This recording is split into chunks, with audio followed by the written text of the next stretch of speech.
Good morning, good afternoon, Jack. It's good to have you here.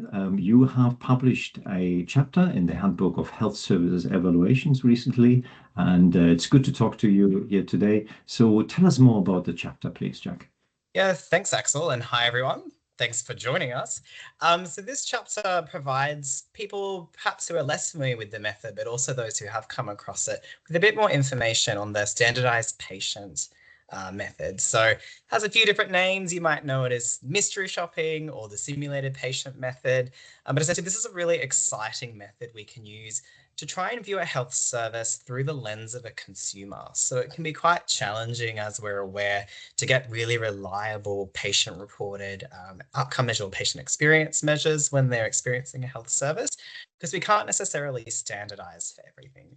So when we use this method, we get to create a standardized script. We get to control some of the variables while it also still happens in the actual environment where the service takes place. So I think it's quite a unique method in the way that we can approach that evaluation. And certainly my native discipline is pharmacy, so it's being used quite a bit in pharmacy, but we are seeing it move to other disciplines quite widely as well.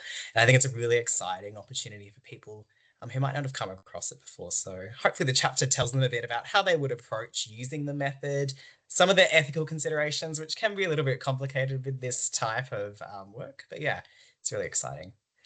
Fascinating, really fascinating. So in essence, there's somebody who is going to visit or to be at a health service and reporting back, and they're actually simulating themselves as a patient, as it were. That's right. So depending on how convincing you can get your actors to be, it can be very convincing. And we hope obviously that they go through undetected, so we can really see the service from start to end, and yeah, get a pretty reliable measure of what happens in actual practice. Fantastic. And that generates basically individualized experiences, Exactly. contrary to sort of like primes or prompts, exactly. Yeah. Brilliant, fantastic, excellent. Are you taking this further? This obviously has been a chapter for a handbook, but are you taking this further in your research?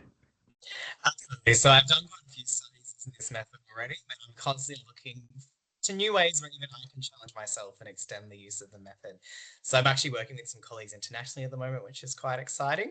Still in pharmacy, but we're really pushing the boundaries of the extent to where we've used the method before. And I think writing the chapter and rereading the chapter even now has really inspired me to go, what else can I do with it? And I hope that some of the readers get some bright little light bulb moments as well when thinking about how they can use it in their own research.